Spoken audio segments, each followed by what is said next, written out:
பல்லாண்டுகள் நோய் இல்லாமல் வாழ வேண்டுமென்றால் மூலிகைகளின் பயன்பாடுகளை அறிந்து கொண்டு அவற்றை முறையாக பயன்படுத்த வேண்டும் என்கிறார் டாக்டர் கௌதமன் அவர்கள். நிகழ்ச்சியில் அடுத்த பகுதியாக வரவிருப்பது பல்லாண்டு வாழ்ந்திட. அன்பான கலைஞர் தொலைக்காட்சி நேயர்களுக்கு என்னுடைய இனிமையான காலை வணக்கங்கள்.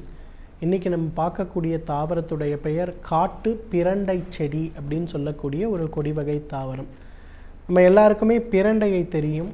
காட்டு பிரண்டை அப்படிங்கிறது இதைவிட 2 மடங்கு கடினமாக, வேகமாக, பெரியதாக வளரக்கூடிய ஒரு தாவரம்.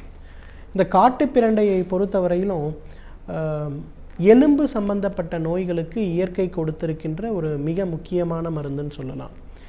என்ன காரணம்னு கேட்டிங்கன்னா, இன்றைக்கு ஆண் பெண் இருவருமே பொதுவாக ஒரு பலவீனத்தால் பாதிக்கப்படுகிறார்கள். அது என்னன்னு கேட்டிங்கன்னா, விட்டமின் டின்னு சொல்லக்கூடிய ஒரு குறிப்பிட்ட விட்டமின் டெஃபிஷியன்சி.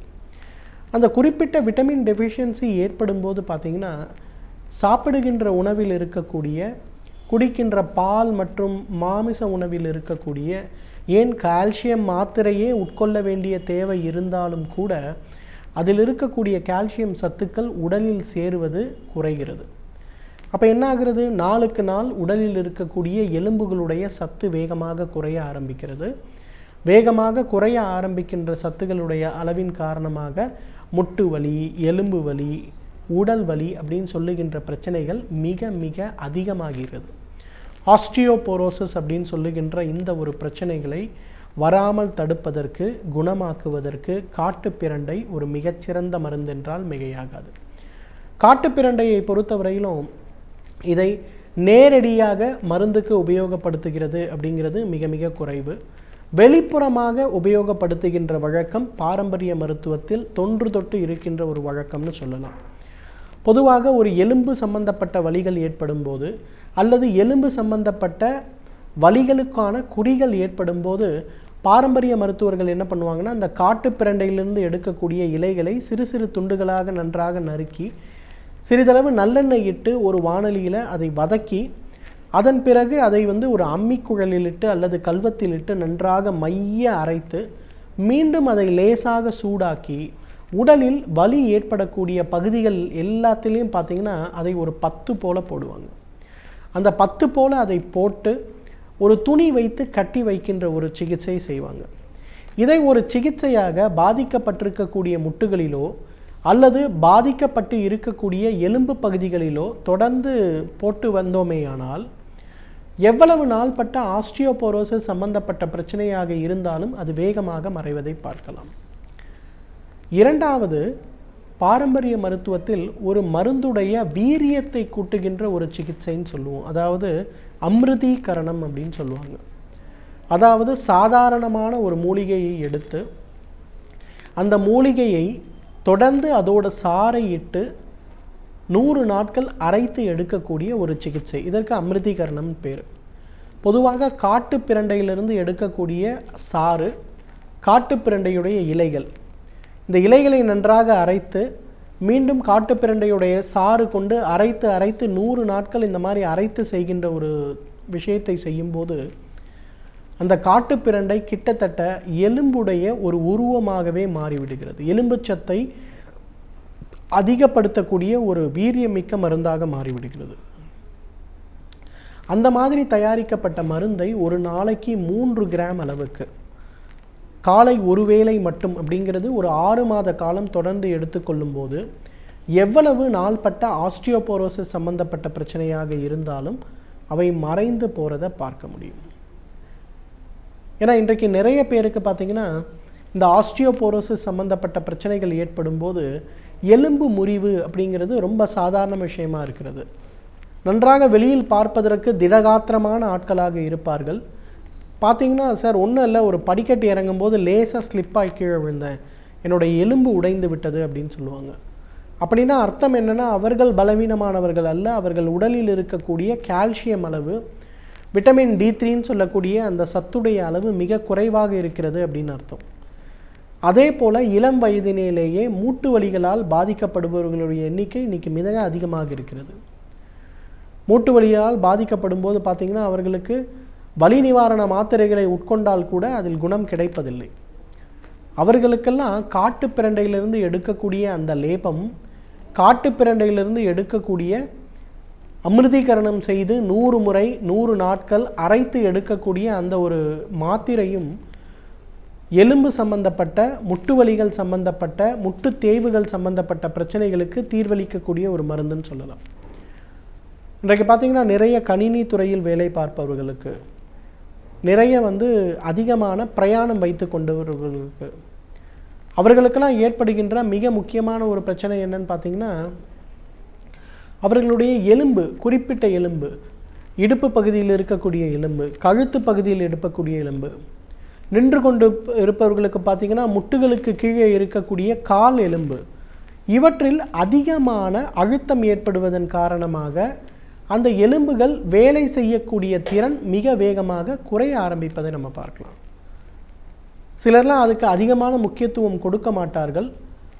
நாள் ஆக 40 வயது 42 வயது ஆகும்போது பார்த்திங்கன்னா அந்த எலும்பு தேய்மான நோயாக மாறிவிடும். அப்போது அறுவை சிகிச்சை தேவை அப்படிங்கிற ஒரு நிலைமை உருவாகிவிடும். அந்த மாதிரிலாம் ஆகாமல் எலும்பு நோய் சம்பந்தப்பட்ட பிரச்சனைகளுக்கு மிகச் சுலபமாக காட்டுப்பிரண்டையிலிருந்து எடுக்கக்கூடிய அந்த ஒரு கல்கம் சொல்லுவோம், அந்த இலையை நன்றாக எடுத்து நறுக்கி எண்ணெயிலிட்டு வதக்கி அரைத்து எடுக்கின்ற அந்த ஒரு கல்கத்தை வலியை ஏற்படுத்தக்கூடிய, பலவீனமாக இருக்கக்கூடிய எலும்பு பகுதிகளெல்லாம் நன்றாக தடவி ஒரு துணி கொண்டு சுற்றி ஒரு இரவு முழுவதும் வைக்க வேண்டும். அடுத்த நாள் வெந்நீர் வைத்து கால் கழுவ வேண்டும். அதை செய்யும்போது பார்த்திங்கன்னா ஒரு 2 மாத காலத்திலேயே அந்த எலும்புகளில் ஏற்பட்ட வலி குறைவதை பார்க்கலாம். எக்ஸ்ரே அல்லது எம்ஆர்ஐ போன்ற ஒரு பரிசோதனை செய்து கொண்டோமேயானால், அல்லது போன் டென்சிட்டி டெஸ்ட்டுன்னு சொல்லக்கூடிய அந்த பரிசோதனை நாம் செய்து கொண்டோமேயானால் கூட அந்த எலும்புகளில் இருக்கக்கூடிய அழுத்தம் நன்றாக, அந்த கால்சியத்துடைய அடர்த்தி அதிகரித்திருக்கிறது அப்படிங்கிறத நம்ம பார்த்துக்கொள்ளலாம். அந்த அளவுக்கு உட்புறமாக சாப்பிடாமலேயே வெளிப்புறமாக உபயோகப்படுத்தும் போதே நல்ல தீர்வளிக்கக்கூடிய மருந்து இந்த காட்டுப்பிரண்டை. எனவே நேயர்களே, இந்த காட்டுப்பிரண்டையை பொறுத்தவரையிலும் முட்டு சம்பந்தப்பட்ட, எலும்பு சம்பந்தப்பட்ட, ஆஸ்டியோபோரோசிஸ் சம்பந்தப்பட்ட, முதுகெலும்பு சம்பந்தப்பட்ட எல்லா விதமான நோய்களுக்கும் தீர்வளிக்கக்கூடிய ஒரு அருமருந்து. இதை அதிகமாக உள்ளுக்கு சாப்பிட வேண்டிய அவசியம் கிடையாது. வெளிப்புற உபயோகப்படுத்தினாலே போதும். தகுந்த மருத்துவ ஆலோசனையின் பேரில் சரியான முறைப்படி காட்டுப்பிரண்டையை உபயோகப்படுத்தினோமேயானால் நம்மாலும் பல்லாண்டு காலம் ஆரோக்கியமாக வாழ்ந்திட முடியும். சமூகத்தில் நடக்கும் அவலங்களை பார்த்து நமக்கென்ன என்று இருந்து விடாமல் அவற்றை எதிர்ப்பதில் நம்முடைய பங்களிப்பை அளிக்க வேண்டும் என்கிறார் மனுஷபுத்திரன் அவர்கள். நிகழ்ச்சியில் அடுத்த பகுதியாக வரவிருப்பது தீதும் நன்றும்.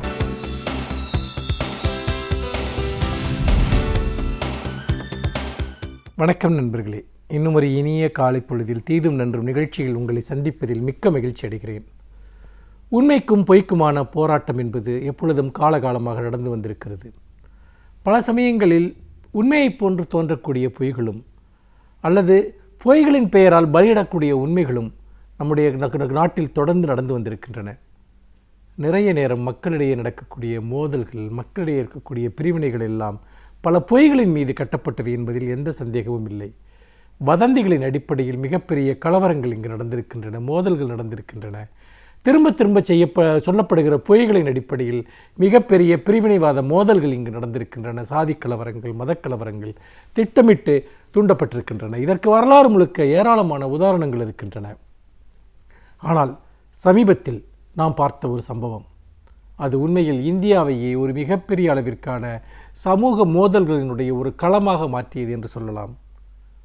கடந்த ஆண்டு செப்டம்பர் 28 இரவு உத்தரப்பிரதேசத்தில் உள்ள ஒரு கிராமத்தில் ஒரு முதியவர் ஒருவர் அவர் அடித்து கொல்லப்படுகிறார். எதற்காக அவர் கொல்லப்படுகிறார்? அதாவது அவர் மாட்டு மாமிசம் உண்டார் அல்லது மாட்டு மாமிசத்தை தன்னுடைய வீட்டில் இருக்கக்கூடிய குளிர்சாதன பெட்டியில் வைத்திருந்தார் என்பதற்காக அவர் அடித்து கொல்லப்பட்டார். அதாவது அவர் ஒரு மாட்டினுடைய கன்றை அடித்து கொன்று அந்த மாமிசத்தை தன்னுடைய வீட்டின் குளிர்சாதன பெட்டியில் வைத்திருந்தார் என்று அந்த ஊர் திருவிழாவில் சிலர் பிரச்சாரம் செய்கிறார்கள். அந்த பிரச்சாரத்தின் அடிப்படையில் சிலர் அங்கே அவர் மீது தாக்குதல் தொடுக்கிறார்கள். அவரும் அவருடைய மகனும் மிக கடுமையாக தாக்கப்படுகிறார்கள். இதில் அந்த முதியவர் அந்த இடத்திலேயே இறந்து போகிறார். தாத்ரி என்ற கிராமத்தில் உத்தரப்பிரதேசத்தில் நடந்த இந்த சம்பவம் ஒரு இஸ்லாமிய முதியவர் என்பவர் கொல்லப்பட்ட அந்த சம்பவம் என்பது இந்தியாவையே உலுக்கியது என்று சொல்லலாம். சகிப்பின்மை என்கிற விஷயம் குறித்து மிகப்பெரிய விவாதங்கள் நடந்தன, மிகப்பெரிய அதற்கான சர்ச்சைகள் வெடித்தன. பல மாட்டுக்கறி உண்பது தொடர்பான மிகப்பெரிய அளவிற்கான கருத்து மோதல்களும் நடைமுறையில் மிகப்பெரிய வன்முறை சூழலும் நாடு முழுக்க உருவாக்கப்பட்டது.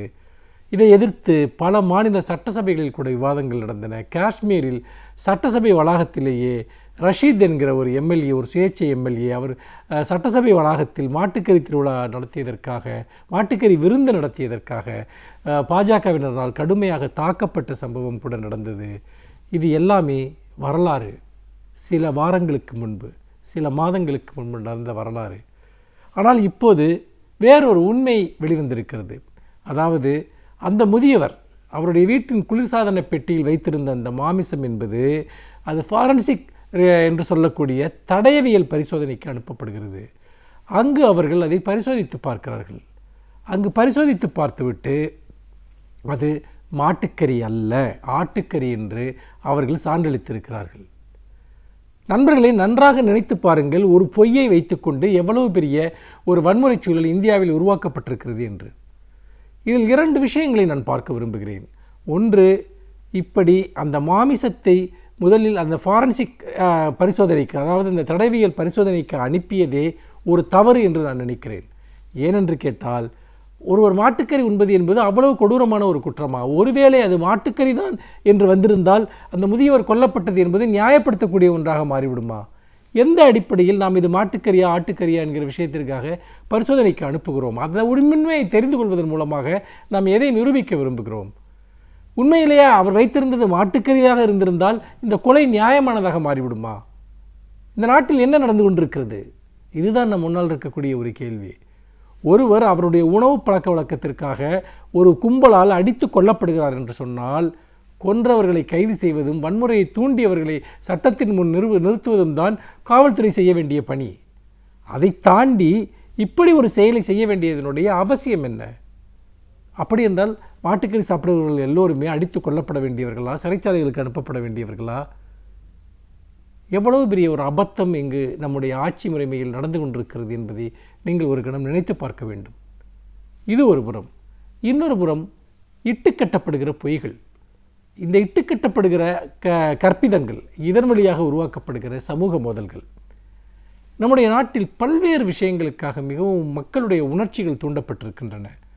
உதாரணமாக, ஒரு புத்தகத்தில் ஒரு குறிப்பிட்ட மதத்தினருக்கு எதிராகவோ ஒரு சாதியினருக்கு எதிராகவோ ஏதோ ஒரு விஷயம் இருக்கிறது என்று யாராவது தூண்டி விடுவார்கள். அதன் அடிப்படையில் மோதல்கள் நடக்கும். கடவுள்கள் அவமதிக்கப்பட்டார்கள், இறைதூதர்கள் அவமதிக்கப்பட்டார்கள் என்றெல்லாம் சொல்லி ஒரு மிகப்பெரிய வன்முறை சூழல் தூண்டிவிடப்படும். ஆனால் உண்மையில் அந்த பிரதிக்குள் என்ன இருக்கிறது என்பது அந்த வன்முறையில் ஈடுபடக்கூடியவர்கள் அல்லது அதை உணர்ச்சிகரமாக அந்த குற்றச்சாட்டை ஆதரிப்பவர்கள் பல சமயங்களில் தெரிந்து கொள்வதே கிடையாது.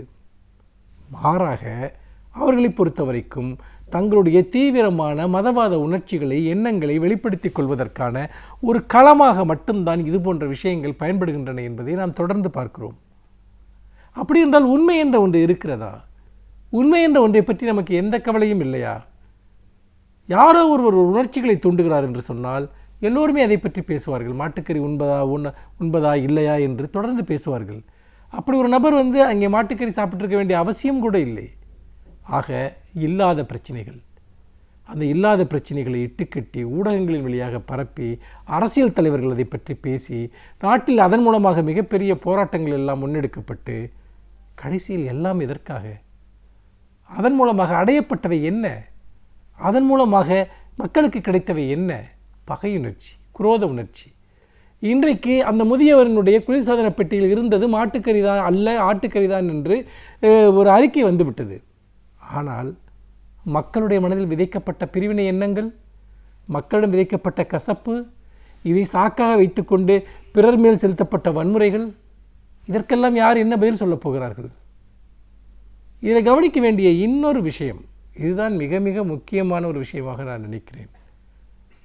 அதாவது இந்த கொலை நடந்தவுடன் அந்த குளிர்சாதன பெட்டியிலிருந்து அந்த மாமிசம் கைப்பற்றப்பட்டு விட்டது. அது ஆட்டு மாமிசமா மாட்டு மாமிசமா என்று பரிசோதிப்பதற்கு ஒரு நாள் போதும், ஒரே ஒரு நாள் போதும். ஆனால் என்ன நடந்தது? உண்மையில் அது ஒரு மிகப்பெரிய ஒரு அவலம். அதாவது அப்படி 3 மாதம் கழித்து இந்த பிரச்சனைகள் எல்லாம் பெரிய அளவிற்கு விவாதிக்கப்பட்ட பிறகு இந்த அறிக்கையை தர வேண்டியதனுடைய அவசியம் என்ன? இதை ஒரே நாளில் கொடுத்திருக்கலாம், பரிசோதித்திருக்கலாம். ஒரு அறிவியல் முறைப்படி ஒன்றை பரிசோதித்து முடிவுகளை அறிவிப்பதற்கு இவ்வளவு காலம் எதற்கு? இந்த பிரச்சனை துவங்கிய உடனேயே இதை நாம் முடித்து வைத்திருக்கலாம். ஏன் இந்த அறிக்கை இவ்வளவு தாமதப்படுத்தப்பட்டது? ஒரு மாமிசம் ஆட்டு மாமிசமா மாட்டு மாமிசமா என்று தெரிந்து கொள்வதற்கு 3 மாதங்களா? என்ன நடந்து கொண்டிருக்கிறது இங்கே? அப்படி என்றால் இந்த பிரச்சனைகள் எல்லாம் திட்டமிட்டு உருவாக்கப்படுகின்றன என்பதுதானே உண்மை. இதற்கு மக்கள் பலிகடா ஆக்கப்படுகிறார்கள் என்பதுதானே உண்மை.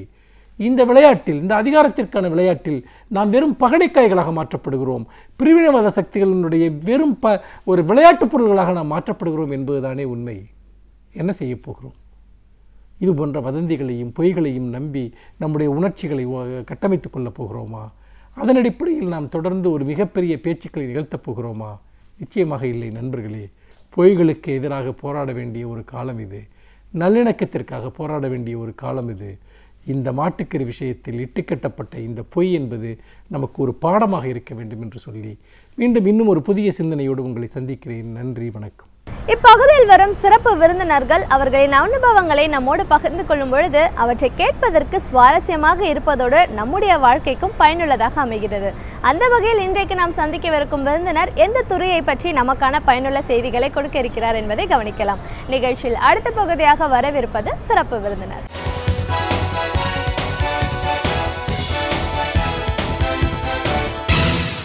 வணக்கம் நேயர்களே, விடியலேவா நிகழ்ச்சியின் சிறப்பு விருந்தினருக்கான நேரம் இது. இன்றைய சிறப்பு விருந்தினர் சமூக சமத்துவத்திற்கான மருத்துவர் சங்கத்தின் பொதுச் செயலாளர் டாக்டர் ரவீந்திரநாத். மருத்துவர்கள், இவர்களுக்கான பிரச்சனைகள் என்ன, அரசுக்கு எதிராக இவங்க முன்வைக்கிற கோரிக்கைகள் என்ன, ஒரு அமைப்பு ரீதியாக மருத்துவர்களுக்கான ஈடுபாடு, அவங்களுக்கான பலன் அப்படின்னா இந்த அமைப்பு மூலமாக அவங்க செஞ்சு கொடுக்குற பணிகள், அதை சார்ந்து வெள்ளம் பாதித்ததுக்கு அப்புறமா சென்னையோட சூழல் எப்படி இருக்குன்னு பல விஷயங்களை இன்னைக்கு நம்ம அவர்கிட்ட கேட்டு தெரிஞ்சுக்கலாம். வணக்கம் சார். வணக்கம். சமூக சமத்துவத்திற்கான மருத்துவர் சங்கத்தோட பொதுச் செயலாளராக எங்கள் நிகழ்ச்சிக்கு உங்களை முதல்ல வரவேற்கிறோம் சார்.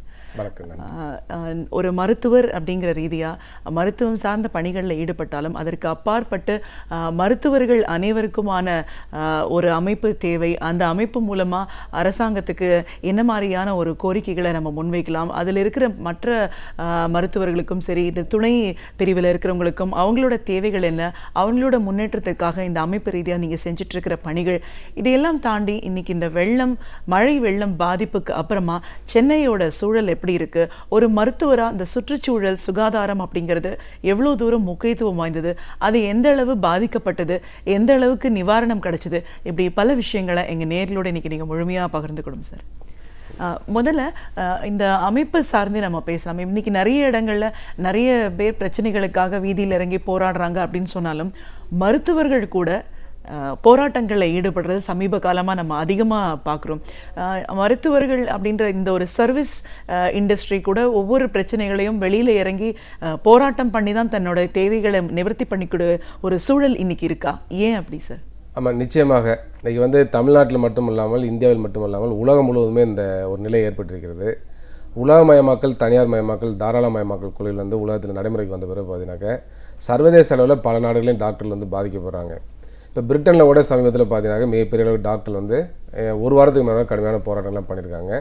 அது அவர்கள் தங்களுடைய சொந்த கோரிக்கையை மட்டும் இல்லாமல் பிரிட்டனில் இருக்கக்கூடிய அந்த நேஷனல் சர்வீஸ் ஸ்கீம் என்று சொல்லக்கூடிய அந்த திட்டத்தை நன்றாக நடைமுறைப்படுத்த வேண்டும், அதை தனியார் மயமாக்கக்கூடாது என்ற மக்கள் கோரிக்கைக்காக பிரிட்டனில் உள்ள டாக்டர்ஸ் போராடினாங்க.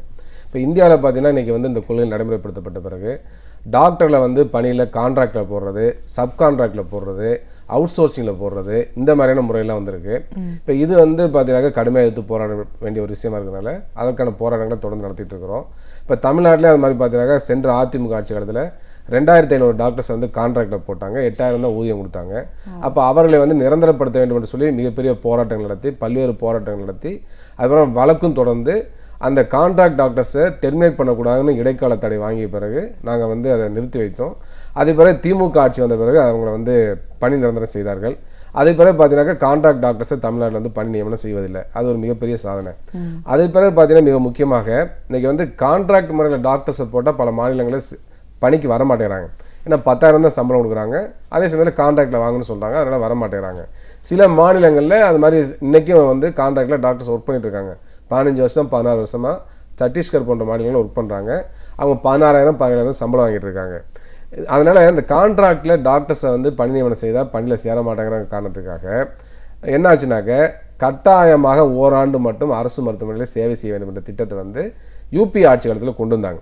அதுக்கு வந்து இனிமையான ஒரு பேரை வச்சாங்க, கட்டாய கிராமப்புற சேவை என்று சொல்லி. அது உண்மையிலே கிராமப்புற சேவை அப்படிங்கிற வார்த்தை இருந்தாலும் கூட அதில் பார்த்தீங்கன்னா 4 மாதம் ஹவுஸ் சர்ஜன் முடித்த பிறகு பிரைமரி ஹெல்த் சென்டரில் ஒர்க் பண்ணணும், 4 மாதம் வட்டார மருத்துவமனையில் ஒர்க் பண்ணணும், 4 மாதம் மாவட்ட மருத்துவமனையில் ஒர்க் பண்ணணும் கொண்டு வந்தாங்க. மாவட்ட மருத்துவமனையும் கிராமம் கிடையாது, வட்டார மருத்துவமனையும் கிராமம் கிடையாது. அதில் என்ன திட்டம்னாக்க இப்போ ஒவ்வொரு ஆண்டும் பார்த்தீங்கன்னா 52,000 டாக்டர்ஸ் படிச்சுட்டு வெளியில் வராங்க. இந்த 52,000 டாக்டர்ஸையும் கட்டாயமாக ஓராண்டு மட்டும் பணியிலன்னு சொன்னாக்க நிரந்தர டாக்டர் போட வேண்டியதில்லை. அப்போ குறைந்த ஊதியத்தில் டாக்டர்களை பணியில் ஓராண்டுக்கு மட்டும் நியமித்து அவர்களுடைய உழைப்பை பெற்றுக்கொண்டு அடுத்த பேட்சை வழிவிடுறது. அப்போ அந்த பேட்ச் முடிச்ச பிறகு அவங்க வந்து நாங்கள் தொடர்ந்து பணி செய்ய விரும்புகிறோம், எங்களை பர்மனன்ட் பண்ணால் கூட பண்ணுங்கன்னு சொன்னால் கூட பண்ண மாட்டாங்க. அதுக்கு மாறாக உங்களுக்கு ஓராண்டு நீங்கள் சேவை செஞ்ச போதும் போயிருங்க அப்படின்னு சொல்லிடுவாங்க. அப்போ அடுத்த பேட்ச் வருவாங்க, அவங்களும் ஓராண்டு தான் வேலை செய்வாங்க. அதே மாதிரி போயிட்டு இருக்கோம். அப்போ என்னன்னாக்க நிரந்தரமாக இளம் டாக்டருடைய அந்த பணியை ஒழித்து கட்டுவதற்கான முயற்சி, வேலைவாய்ப்பை ஒழித்து கட்டுவதற்கான முயற்சி அதில் அடங்கியிருந்தது. அதனால தான் தமிழ்நாட்டில் வந்து மிகப்பெரிய போராட்டம் பண்ணோம். அப்போ வந்து எல்லா கட்சியிலுமே, அப்போ கலைஞர் தான் முதலமைச்சராக இருந்தார், எல்லா கட்சியிலும் எங்களை ஆதரித்தாங்க. திமுக அரசாங்கம் எங்களை ஆதரித்தது. அதில் தமிழ்நாட்டில் திட்டம் வந்து தடுக்கப்பட்டது. அது ஒரு மிகப்பெரிய சாதனை. இப்போ தமிழ்நாட்டில் பார்த்தீங்கன்னா கிராமப்புறங்களில் கூட அரசு மருத்துவமனை டாக்டர்ஸ் இருக்காங்க. கடுமையான போட்டி இருக்குது. அரசு மருத்துவமனைக்கு வேலைக்கு வரணுங்கிறது கடுமையான போட்டி இருக்குது. அதை 2 நாளைக்கு முன்னால் கூட டிஎம்இ ஆஃபீஸில் இதுக்காக வந்து பெரிய கவுன்சிலிங் சென்டரில் போராட்டம்லாம் பண்ணியிருக்காங்க. இதெல்லாம் எதை காமிக்குதுனாக்க தமிழ்நாட்டில் அரசு மருத்துவமனைக்கு வேலைக்கு வரணுங்கிறத போட்டி வந்து பிஜி முடித்த டாக்டர்ஸ் மத்தியிலே இருக்குது, அதே போல் இளநிலை மருத்துவம் படித்த டாக்டர்ஸ் மத்தியிலே இருக்குது. அவ்வாறு இருக்கும்போது கட்டாய வேலை சேவை செய்யணும் அப்படிங்கிற திட்டம் வந்து தமிழ்நாட்டுக்கு அவசியம் இல்லை. அதனால் அதை எடுத்து நாங்கள் போராடி வெற்றி பெற்றோம். அதே பிறகு பார்த்தீங்கன்னாக்க இன்றைக்கி வந்து தனியார் மருத்துவர்களில் மிகப்பெரிய முறைகேடுகள். திடீர்னு பார்த்தீங்கன்னாக்கா அனுமதியை வந்து எம்சி மறுத்துறது, மறுத்த பிறகு அந்த மாணவர்கள் சேர்ந்த பிறகு எங்கே மீண்டும் வந்து கல்வி தொடர முடியாமல் பாதிப்புகள்லாம் உள்ளாராங்க. மிக முக்கியமாக பார்த்தீங்கன்னா திருவள்ளூர் மாவட்டத்தில் உள்ள தனியார் மருத்துவக் கல்லூரி, அந்த மருத்துவக் கல்லூரியில் வந்து சேர்ந்த மாணவர்கள் மிகப்பெரிய பாதிப்பு உள்ளானாங்க. 3 பேட்ச் சேர்ந்தாங்க. எங்களுடைய தொடர் போராட்டத்தின் காரணமாக முதல்ல சேர்ந்த பேட்சுக்கு மட்டும் வேறு அரசு மருத்துவர்களை பிரித்து போட்டு அவங்களாம் படிச்சுட்டு இருக்காங்க. அதே பிறகு பார்த்தீங்கன்னா 2வது பேட்ச் 3வது பேட்செல்லாம் லட்சக்கணக்கான ரூபாய் அந்த மருத்துவக் கல்லூரி நிறுவனத்துக்கு கொடுத்த பிறகு இன்றைக்கி வந்து படிக்க முடியாமல், மருத்துவக் கல்லூரி தொடர முடியாமல் இன்றைக்கி வந்து மிகப்பெரிய பாதிப்பு உள்ளாக இருக்காங்க. அவங்க பெட்ரோலும் மிகப்பெரிய பாதிப்பு உள்ளாக இருக்காங்க. சில பேர் மாரடைப்பு வந்து இறந்துருக்காங்க, பெட்ரோல் வந்து மாரடைப்பு வந்து இறந்துருக்காங்க. அந்தளவு மருத்துவக் கல்லூரியில் மிகப்பெரிய பாதிப்பாக வந்திருக்கு. அப்போ அதையெல்லாம் எடுத்து நாங்கள் போராடி இருக்கிறோம். அதுக்கடுத்து மிக முக்கியமாக டாக்டர்ஸ் பிரச்சனை ஏராளமாக சொல்லலாம், மருத்துவ மாணவர்களுக்காக ஏராளமான போராட்டங்களை பண்ணிகிட்டு இருக்கிறோம். இப்போ குறிப்பாக இப்போ வந்து நேற்றைய முன்தினம் ஒரு போராட்டம் பண்ணோம். அது என்ன காரணம்னாக்க பார்த்தீங்கன்னாக்க ஆல் இந்தியா லெவலில் முதுநிலை மருத்துவக் கல்லூரியில் ஒரு தொகுப்பு இருக்குது, அகில இந்திய தொகுப்பு இடங்கள்னு பிஜியில் வச்சுருக்காங்க. அதில் பார்த்தீங்கன்னாக்க தமிழ்நாடு அரசாங்கம் 1200 சீட்டு பிஜி சீட்டு தமிழ்நாட்டில் இருக்குது. அதில் 600 சீட்டு ஆல் இந்தியா கோட்டாவுக்கு வழங்கிடுறாங்க. ஆனால் இந்த ஆல் இந்தியா கோட்டாவுக்கான என்ட்ரன்ஸ் எக்ஸாம் இந்தியா முழுவதும் நடக்குது. தமிழ்நாட்டில் 2ஆம் தேதியிலேருந்து நடப்பதாக இருந்தது. டிசம்பர் மாதம் வெள்ள பாதிப்பினால தள்ளி வச்சாங்க. தள்ளி வச்ச பிறகு என்ன செஞ்சுட்டாங்கனாக்க அந்த தேர்வு மையங்களை குறைச்சிட்டாங்க. ஏற்கனவே சென்னையில் 5 மையங்கள் இருந்தது, அதை வந்து 3 மையங்களை குறைச்சிட்டாங்க. 8000 பேர் தமிழ்நாட்டிலேருந்து தேர்வு எழுதுறாங்க. ஆனால் அவங்க தேர்வு மையங்களை உருவாக்கினது பார்த்தீங்கன்னா வெறும் 800 பேருக்கு தான். அப்போ மீதி மருத்துவர்லாம் வந்து பார்த்தீங்கன்னாக்க கோவா, நாக்பூர், மும்பை, கொல்லம் இந்த மாதிரி பல்வேறு இடங்களில் போய் தேர்வு எழுத வேண்டிய கட்டாயத்தை உருவாக்கிட்டாங்க. அது வந்து தமிழ்நாட்டு உரிமைக்கு எதிரானது. தமிழ்நாட்டிலேருந்து 1200 சீட்டில் 600 சீட்டு கொடுக்குறோம். ஆனால் தமிழ்நாட்டிலேருந்து தேர்வு எழுதக்கூடிய மருத்துவர்களுக்கு வந்து போதிய தேர்வு மையங்களை உருவாக்குறனாக்க தமிழ்நாட்டுடைய உரிமையை பாதிக்குது, தமிழ்நாட்டு டாக்டர்களும் பாதிக்குது. அப்போ அதுக்காக நாங்கள் வந்து போராட்டம் பண்ணியிருக்கிறோம். இந்த மாதிரி ஏராளமான போராட்டங்கள் வந்து மருத்துவர் சார்ந்து நாங்கள் பண்ணியிருக்கோம் அவங்களுக்கு பிரச்சனைக்காக. அதுக்கடுத்து பார்த்தீங்கன்னா செவிலியர் பிரச்சனை. செவிலியர்கள் வந்து எங்கள் மீது மிகுந்த நம்பிக்கை வச்சுருக்காங்க. அப்போ அந்த அடிப்பில் பார்த்தீங்கன்னாக்க தமிழ்நாட்டில் உள்ள பல கார்ப்பரேட் மருத்துவமனையில் வெறும் 6000 சம்பளம் 7000 சம்பளம் வச்சுருந்தாங்க. கொத்தடி மேல் போல் வந்து செவிலியர் ட்ரீட் பண்ணாங்க. அவள் வந்து ஊதியமும் போதுமானது இல்லை. அதே போல் அந்த பணிகளில் பார்த்தீங்கன்னாக்க தொடர்ந்து 12 மணி நேரம் வேலை வாங்குறது இதெல்லாம் இருந்துச்சு. அதே போல் சர்டிஃபிகேட்டை வாங்கி வச்சுட்டு சர்டிஃபிகேட்டை கொடுக்காத போக்கு இருந்துச்சு. அதே போல் எக்ஸ்பீரியன்ஸ் சர்டிஃபிகேட் கேட்டால் கொடுக்குறது இல்லை. அப்போ இந்த மேலே இருந்தப்போ ஒரு கொத்தடிமை மாதிரி அவங்க வாழ்ந்துட்டு இருந்தாங்க. அப்போ அவர்களுக்காக சென்னையில் அதே மாதிரி கோயம்புத்தூரில் இருக்கக்கூடிய பல்வேறு கார்ப்பரேட் மருத்துவமனையில் போராட்டம் பண்ணி இப்போ அவர்களுக்கான அந்த உரிமையை வந்து ஓரளவு அனுபவிச்சுட்டு இருக்காங்க. முழுமையாக அந்த உரிமை வரல. அரசாங்கமே கான்ட்ராக்டில் செவிலியரில் போடுறாங்க. இன்னும் சொல்ல போனால் சப்கான்ட்ராக்டில் அவுட் சோர்சிங்கில் போட்டிருந்தாங்க. இப்போ அவுட் சோர்சிங்கில் போட்ட 3000 செவிலியர் வந்து பணி நிரந்தரம் செய்ய முடியாத நிலை ஏற்பட்டு போச்சு. ஏன்னா அதில் வந்து இடஒதுக்கீடு ஃபாலோ பண்ணல, அரசாங்கமே நேரடியாக நியமிக்காமல் வேறு தனியார் நிறுவனங்களை நியமித்ததுனால அவங்க அரசு நியமித்த ஊழியர்களாக இல்லாதனால அவங்களை பணி நிரந்தரம் செய்ய முடியாத சூழலாக ஏற்பட்டிருக்கு. அதே போல் பார்த்தீங்கன்னா கார்பரேஷன்லையும் கூட செவிலியர்களையும் டாக்டர்லையும், சென்னை கார்பரேஷனில் சொல்கிறது, அதுலேயும் பார்த்தீங்கன்னா டாக்டர்ஸையும் செவிலியர்களையும் அவுட் சோர்ஸிங்கில் போகக்கூடிய முறையை வந்து இன்றைக்கி கொண்டு வர்றாங்க. இதுவும் வந்து கடுமையாக நாங்கள் எதிர்த்துட்டு இருக்கிறோம், அதை தடுத்து நிறுத்தியிருக்கிறோம். அப்போ இந்த மாதிரி பல பணிகளை வந்து டாக்டர்களுக்காகவும் செவிலியர்களுக்காகவும் மருத்துவத்துறை ஊழியர்களுக்காகவும் நாங்கள் வந்து செய்து கொண்டிருக்கிறோம் என்பது பதிவு செய்ய விரும்புகிறேன்.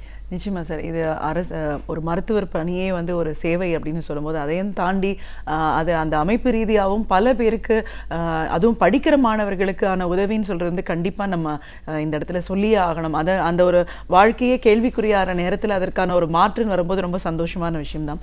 இதுக்கு அப்பாற்பட்டு இப்போது இந்த மழை வெள்ளம் பாதிப்புக்கு அப்புறம் பார்த்தீங்கன்னா பொதுவாகவே அரசு மருத்துவமனைகள் அப்படின்னா சுகாதார சீர்கேடு, அது சரியான பராமரிப்பு இல்லை அப்படின்ற ஒரு போக்கு பொதுவாக இருந்த காலகட்டம் தாண்டி இப்போ இன்னும் மிக மோசமான நிலைக்கு போயிருக்கு. ஒரு ஒழுங்கான ஒரு ஒழுங்குமுறை, அங்கே பணியாளர்கள் இல்லை, சுகாதார சீர்கேடு அடைஞ்சிருக்குன்னு சொல்கிறாங்க. ஒரு மருத்துவராக எப்படி பார்க்குறீங்க சார் இதை நீங்கள்? இல்லை, அது உண்மைதான். நான் அது பதில் சொல்ல மாதிரி ஒரே ஒரு விஷயத்தை மட்டும் பதிவு பண்ணிட்டு அது போகிறேன். இப்போ வந்து தமிழ்நாட்டில் வந்து உயர் சிறப்பு மருத்துவக் கல்வி, அதாவது டிஎம் எம்சிஹெச் போன்ற படிப்புகள் இருக்குது. இதய அறுவை சிகிச்சை, மூளை அறுவை சிகிச்சை, இதய மருத்துவம், இந்த மாதிரி படிப்புகள் இருக்குது. இந்த படிப்புகள் வந்து 189 இடம் இருக்குது. இப்போ உச்சநீதிமன்றம் என்ன சொல்லுதுனாக்க, இந்த இடங்களில் இதுவரை தமிழ்நாட்டில் உள்ள டாக்டர்ஸ் மட்டும்தான் படிக்க முடியும், வேறு மாநிலத்து டாக்டர்ஸ் படிக்க முடியாது. அந்த படிப்புல அந்த 189 இடங்களே சரிவாதி இடங்கள் வந்து அரசு மருத்துவர்களாக இருந்துச்சு. அப்போ அரசு மருத்துவமனையில் உயர் சிறப்பு மருத்துவருடைய சேவை இருந்துச்சு. சாதாரண ஏழை எளிய மக்களுக்கு வந்து இதய பாதிப்போ, மூளை பாதிப்போ, கல்லீரல் பாதிப்போ, இந்த மாதிரி சிறுநீரக பாதிப்போ வந்தாக்க அரசு மருத்துவமனையில் போய் இலவசமாக சிகிச்சை செய்யக்கூடிய முறை இதுவரை நீடிக்கிறது. ஆனால் என்ன சொல்கிறாங்க, இந்த 189 இடங்களையும் தமிழ்நாட்டில் உள்ள சூப்பர் ஸ்பெஷாலிட்டின்னு சொல்லக்கூடிய உயர் சிறப்பு மருத்துவ இடங்களை ஆல் இண்டியா லெவலில் ஓப்பனாக மாற்றுங்க. ஆல் இண்டியா லெவலில், அகில இந்திய லெவலில் எந்த டாக்டர் வேணாலும் இங்கே வந்து படிக்கலாம், யார் வேணாலும் அந்த கோர்ஸ் அப்ளை பண்ணலாங்கிற இதை கொண்டு வராங்க.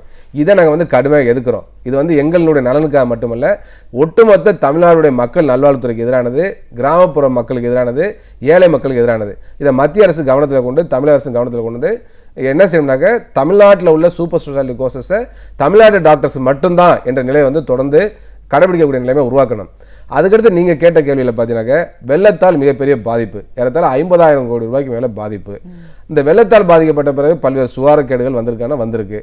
ஆனால் என்னன்னாக்கா இன்றைக்கி வந்து பல்வேறு தொண்டு நிறுவனங்களும் தன்னார்வ அமைப்புகளும் அந்த வெள்ள பாதிப்பு பிறகு பல்வேறு உதவிகள் செய்ததன் காரணமாக மிகப்பெரிய அளவுக்கு நோய் பரவலும் தடுத்திருக்கோம். மிக முக்கியமாக பார்த்தீங்கன்னாக்க கழிவுநீர் வந்து குடிநீரோடு கலந்துருச்சு. குடிக்கிறது தண்ணியே இல்லாமல் மக்கள் வந்து பரிதவிச்சாங்க.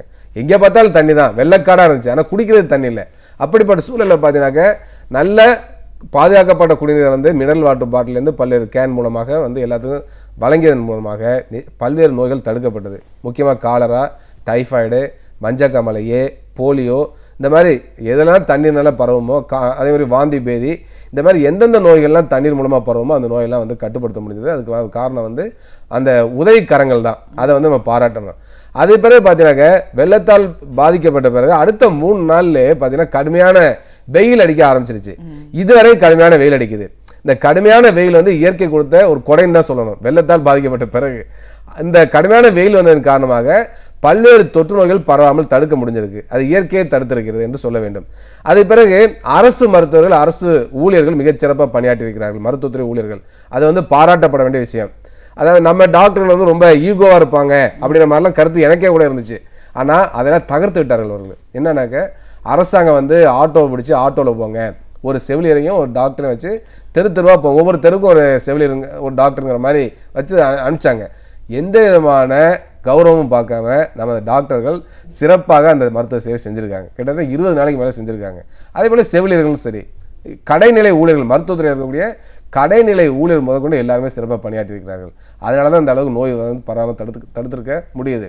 ஆனால் அரசு தரப்பில் பல்வேறு குறைபாடுகள் இருக்குது. அந்த குறைபாடுகள் என்னன்னாக்க போதிய மருத்துவத்துறை ஊழியர்கள் இல்லை, டாக்டர்ஸ் போதுமானதில்லை, செவிலியர்கள் போதுமானதில்லை. இன்னும் சொல்ல போனால் சென்னை மாநகராட்சியிலேயே மிகப்பெரிய அளவுக்கு காலி பணியிடங்கள் இருக்குது. டாக்டர்கள் பதவின்னு பார்க்குறப்ப கிட்டத்தட்ட 50 டாக்டர்களுக்கான பணியிடங்கள் வந்து காலியாக இருக்குது. அதேபோல் நகர்ப்புற செவிலியர்களுடைய வேலைங்கிறப்ப அது கிட்டத்தட்ட 200 பணியிடங்களுக்கு மேலே வந்து காலி பணியிடங்கள் சொல்லப்படுகிறது. அப்போ இந்த மாதிரி பார்த்தீங்கன்னா ஹெல்த் இன்ஸ்பெக்டர், சூப்பர்வைசர், இந்த மாதிரி பல்வேறு பணியிடங்கள் வந்து காலியாக இருக்கிறப்ப எப்படி மாநகராட்சியில் சுகாதாரத்துறை மேம்படுத்த முடியும், எப்படி வந்து சுகாதார பணியில் வந்து நம்ம வந்து தொடர்ந்து ஈடுபட முடியும் என்பது மிகப்பெரிய கேள்விக்குறி. காலி பணியிடங்கள் அப்படின்னு நீங்கள் சொல்லும்போது இப்போ ஒரு ஒரு ஒரு பகுதியோட சுகாதாரம், அது மக்களோட பாதுகாப்பு அப்படின்னு வரும்போது ஒவ்வொரு இடத்துலையும் அந்த ஹெல்த் இன்ஸ்பெக்டர், செவிலியர்கள் இவ்வளோலாம் இருக்கணும் போது அது இல்லைங்கிற ஒரு சூழல் எந்த மாதிரியான ஒரு விளைவுகளை ஏற்படுத்தும் சார்? இப்போ வந்து அந்த மாதிரி இல்லைனாக்க கண்காணிப்பே இல்லாமல் போயிடும். ஒவ்வொரு வீடாக சென்று அந்த நகர்ப்புற செவிலியர், கிராமப்புற செவிலியர் 2 பேரும் ஒன்று தான். நகர்ப்புறத்தில் இருந்தால் நகர்ப்புற செவிலியர் சொல்கிறோம். அவர்கள் தான் வந்து பார்த்தீங்கன்னாக்க வீடு வீடாக சென்று அந்த குழந்தைகளுக்கு தடுப்பூசி போடுறது, கர்ப்பிணி பெண்களுக்கு தடுப்பூசி போடுறது, அதேமாதிரி வயிற்றுப்போக்கு பேதியில் ஏற்படுச்சுன்னா அவங்களுக்கு வந்து எலக்ட்ரால் பவுடர் என்று சொல்லக்கூடிய அந்த பவுடர் வந்து சப்ளை பண்ணுவது, இந்த மாதிரி அடிப்படையான மருத்துவ உதவிகள் வந்து அவங்க தான் செய்கிறாங்க. அப்போ அந்த பணியாளர்களே பற்றாக்குறையாக இருந்தால் நீங்கள் எப்படி வெள்ளம் பாதிக்கப்பட்ட பிறகு இல்லைன்னா இயல்பான காலகட்டத்தில் எப்படி சுகாதார பணிகளை மேம்படுத்த முடியும், எப்படி செய்ய முடியும் என்பது மிகப்பெரிய கேள்விக்குறி. தமிழ்நாடு முழுவதுமே கிராமப்புற செவிலியுடைய பணியிடங்கள் ஏராளமாக காலியாக இருக்கிறது. அல்லது ஒரு மாதத்துக்கு முன்னால் வந்து கிராமப்புற செவிலியர் வந்து டிஎம்எஸ் ஆஃபீஸில் உண்ணாவிரத போராட்டம் நடத்தினாங்க. அதே பிறகு சென்னை மாநகரத்தில் போதுமான பணியிடங்கள் வந்து உருவாக்கப்படவில்லை, இருக்கிறதும் காலியாக இருக்கிறதுனால அவங்களுக்கு வந்து பணிச்சுமை அதிகமாக இருக்குது. பணிச்சுமை அதிகமாக இருந்தால் சிறப்பாக செயல்பட முடியாது. அதே பிறகு பார்த்தீங்கன்னா ஹெல்த் இன்ஸ்பெக்டர் பதவி பணியிடங்கள் ஏராளமாக காலியாக இருக்கிறப்ப இருக்கக்கூடிய ஹெல்த் இன்ஸ்பெக்டர் பல்வேறு பணிகளுக்கு வந்து மடைமாற்றம் செய்கிறாங்க, கூடுதல் பணியை கொடுக்குறாங்க. இப்போ முக்கியமாக பார்த்தீங்கன்னா அம்மா உணவகங்கள் நிறையா ஆரம்பிச்சதுனால அந்த அம்மா உணவகங்களுக்கான பொறுப்பை அவங்கள்ட்ட கொடுக்குறாங்க. அப்போ வந்து அம்மா உணவகங்கள் பணியை பார்ப்பாங்களா, இல்லை வந்து அந்த பகுதியில் இருக்கக்கூடிய சுகாதார பணியை பார்ப்பாங்களா? அப்போ இது மிகப்பெரிய ஒரு பாதிப்பை உருவாக்கும். அதனால் எல்லா இடங்களையும் குப்பை மேடுகள் குவிஞ்சு கிடக்குது. அப்போ இது வந்து மிகப்பெரிய பாதிப்பை உருவாக்குது. அப்புறம் நகர்ப்புறத்தில் மாநகராட்சியில் வந்து பல்வேறு நகர்ப்புற ஹெல்த் சென்டர்ஸ் இருக்குது. பிரைமரி ஹெல்த் சென்டர்லேயே மாதிரியே நகர்ப்புற சுகாதார மையங்கள் இருக்குது. அந்த சுகாதார மையங்கள் டாக்டர் இருந்தால் தானே சாதாரண வைரஸ் காய்ச்சலோ வாந்தி பேதியோ இல்லை வந்து வேறு ஏதாச்சும் தொற்று நோய்களோ வந்தாக்க உடனடியாக சிகிச்சை வழங்க முடியும். அப்போ அது மாதிரி இல்லாதனால அங்கே போக முடியல அவங்களால. அது மாதிரி போக முடியாதனால அந்த வசதி இல்லாதனால என்ன பண்ணுறாங்கனாக்க நேராக அரசு மருத்துவமனையில் போகிறாங்க. அதாவது சென்னை ஜிஹெச்சுக்கோ கேஎம்சிக்கோ இல்லை ஸ்டான்லி மருத்துவமனைக்கோ அவங்க போகிறாங்க. அப்போ அங்கே போகிறப்ப இந்த மாதிரி சாதாரண நோய்கள் கூட அங்கே போகிறப்ப பார்த்தீங்கன்னாக்க உயர் சிறப்பு சிகிச்சைக்காக வரக்கூடியவங்களுடைய சிகிச்சை வந்து பாதிக்கப்படுது. அப்போ ஏராளமான நோய்கள் வந்து ஒரே மருத்துவமனையில் போய் குவியக்கூடிய நிலையை பார்க்குறோம். ஒரு நாளைக்கு 10,000 பேர் சென்னை ஜிஹெச் ராஜீவ்காந்தி மருத்துவமனைக்கு சிகிச்சைக்காக வர்றாங்க. வர்றவங்க வந்து பெரும்பான்மை எதுக்காக வர்றாங்க, சாதாரண உடம்பு வலி, காய்ச்சல், இந்த மாதிரி விஷயத்துக்காக தான் வர்றாங்க. அப்போ சென்னை மாநகராட்சியில் ஏராளமான மருத்துவ மையங்களை வந்து சென்னை மாநகராட்சி உருவாக்கி அங்கே டாக்டரை ஏராளமாக போட்டு செவிலில் போட்டு சிறப்பாக பணியாற்றினாக்க இது மாதிரி நோயாளிகள் வந்து ஒரே மருத்துவமனையில் போய் குவிய வேண்டிய அவசியமே இருக்காது. பரவலாக்கப்படும், சிகிச்சையில் பரவலாக்கப்படும். அப்போ அதை வந்து மாநகராட்சி செய்ய தவறிவிட்டது என்பது இவருடைய குற்றச்சாட்டு. அதே போல் பார்த்தீங்கன்னா இன்றைக்கி வந்து பல்வேறு மாவட்டங்களையும் கூட மருத்துவர்கள் பற்றாக்குறை கடுமையாக இருக்கிறது. பல காலி பணியிடங்கள் நிரப்பப்படவில்லை. அது வந்து சமீபத்தில் ஒரு ஆர்வலர் வந்து ரைட் டு இன்ஃபர்மேஷன் ஆக்டில் போட்டு அதை வாங்கியிருக்காரு. அதிலே பார்த்தீங்கன்னாக்க கிட்டத்தட்ட 300க்கும் மேற்பட்ட பணியிடங்கள் வந்து ஒரு 4 மாவட்டங்களில் மட்டுமே வந்து காலியாக இருக்குது. அப்போ இவ்வளவு காலி பணியிடங்களை வைத்துக்கொண்டு எப்படி அரசு மருத்துவமனை சிறப்பாக செயல்பட முடியும்? இது மிகப்பெரிய கேள்விக்குறி. அதுக்கடுத்து இன்றைக்கி பார்த்தீங்கன்னாக்க டெங்கு காய்ச்சல் பரவலாக தமிழ்நாட்டில் இருக்குது. டெங்கு காய்ச்சல் இறப்புகள் பரவலாக இருக்குது. டெங்கு காய்ச்சலால் இறப்புகள் வந்து அவங்க என்ன சொல்லிடுறாங்கனாக்க மர்ம காய்ச்சலால் இறப்புன்னு சொல்கிறாங்க. இந்த வார்த்தையை பயன்படுத்துவதே தவறு. இது மிகப்பெரிய அவமானம். இவ்வளவு அறிவியல் தொழில்நுட்பம், மருத்துவ தொழில்நுட்பம் வளர்ந்த ஒரு காலகட்டத்தில் ஒரு காய்ச்சலை கண்டுபிடிக்க முடியல. ஒரு காய்ச்சலால் ஒரு நோயாளி இறந்து விட்டார்னு சொன்னால் அதை மர்ம காய்ச்சலும் பேர் வச்சு கூப்பிட்றது எவ்வளோ ஒரு கேவலமான விஷயம். அப்போ மேற்கு ஆப்பிரிக்காவில் வந்து இபோலா வைரஸ் காய்ச்சல் பரவியது. இபோலா வைரஸ் காய்ச்சல் பரவியது கண்டுபிடிச்சாங்களா இல்லையா? யாருக்கு தொற்று வந்ததோ உடனடியாக கண்டுபிடிச்சாங்களே, அது ட்ரீட் பண்ணாங்கல்ல, பல பேர் பாதுகாத்தாங்க. 10,000 பேருக்கு மேலே இறந்தாங்கனால கூட இன்றைக்கி வந்து தடுப்பூசி முதல் கூட பல இதை கண்டுபிடிச்சிருக்காங்க. அப்போ இவ்வளோ முன்னேற்றம் இருக்கக்கூடிய ஒரு காலகட்டத்தில் நீங்கள் வந்து இன்றைக்கி மர்ம காய்ச்சல் சொன்னால் இது யாரை ஏமாற்றுகின்ற வேலை. அப்போ இது போன்று பல்வேறு காய்ச்சல்னால இன்றைக்கி வந்து நோயால் பாதிக்கப்படக்கூடிய நிலையை இறக்கக்கூடிய நிலையை பார்க்குறோம். அப்போ அடிப்படை மருத்துவ கட்டமைப்பு போதிய அளவிற்கு இல்லை என்பது என்னுடைய குற்றச்சாட்டு. நிதி பற்றாக்குறை கடுமையாக இருக்கிறது. இப்போ அதிமுக அரசு ஒரு பக்கம் பார்த்தீங்கன்னா இந்த மாதிரி மருத்துவ கட்டமைப்பு வசதிகளை மேம்படுத்தாது, தனியார் மருத்துவமனைகளுக்கு வந்து அரசுடைய நிதியை கொடுப்பது, இது போன்றெல்லாம் செயல்பட்டு கொண்டிருக்கிறது. அதே சமயத்தில் மத்தியில் இருக்கக்கூடிய பாரதிய ஜனதா கட்சி பார்த்தீங்கன்னா ஆட்சிக்கு வந்த பிறகு கடந்த 1.5 ஆண்டு காலத்தில் 16,000 கோடி ரூபாயை மருத்துவ நிதியை வந்து மக்கள் நல்வாழ்வுத்துறைக்கான நிதியை வந்து பல்வேறு முறையில் குறைச்சிருக்காங்க. பட்ஜெட்டில் குறைச்சிட்டாங்க, செலவு செய்யாமல் மிச்சப்படுத்தியிருக்கிறாங்க. எய்ட்ஸ் கட்டுப்பாட்டுக்கான நிதியை வந்து குறைச்சிட்டாங்க, காச நோய்க்கான நிதியை குறைச்சிருக்கிறாங்க, மகளிர் குழந்தைகளுக்கு மேம்பாட்டு நிதியை வந்து குறைச்சிருக்கிறாங்க. இந்த மாதிரி பார்க்கிற போல ஏறத்தாழ 16,000 கோடி ரூபாய் மக்கள் நல்வாழ்வுத்துறையில், பெண்கள் குழந்தைகளுக்கான நிதியில் 10,000 கோடி ரூபாய், இந்த மாதிரி ஏராளமான நிதியை வந்து குறைச்சிருக்கிறாங்க. இதனுடைய நேரடி விளைவுகளை எனக்கு கண்கூடாக பார்க்குறோம். அப்போ மக்கள் வந்து சிகிச்சைக்காக அலைவாயிறாங்க. அவங்க வந்து மிகப்பெரிய அளவுக்கு பாதிப்பு உள்ளாகிறாங்க. இந்த அரசாங்கம் பிஜேபி அரசாங்கம் வந்த பிறகு தேசிய நலக்கொள்கை 2015 நலக்கொள்கை வந்து வெளியிட்டிருக்காங்க. அந்த நலக்கொள்கையில் என்ன சொல்கிறாங்கனாக்க, ஒவ்வொரு ஆண்டும் மருத்துவ சிகிச்சையாக செலவு செய்து 6 கோடி இந்தியர்கள் வந்து வறுமை கோட்டை கீழே போகிறாங்கன்னு ஒரு உண்மையை சொல்லியிருக்காங்க. இது மத்திய அரசாங்கம் வெளியிட்ட புள்ளி வரும். அவ்வாறு இருக்கிறவங்க அதை மேம்படுத்தணும். என்ன செய்யணும்? அரசாங்கம் அதிகமாக நிதியை ஒதுக்கணும். நிதியை அரசாங்கம் அதிகமாக நிதி ஒதுக்குவதற்கு பதிலாக நிதியை குறைத்து விட்டு எப்படி அந்த வறுமை கோட்டை கீழே வந்து போகிறவங்களை தடுக்க முடியும்? நம்ம இன்னும் சொல்லப்போனால் தமிழ்நாட்டிலையும் பல்வேறு மாநிலங்கள்லையும் விவசாயிகளுடைய தற்கொலை அதிகரித்து கொண்டிருக்கிறது.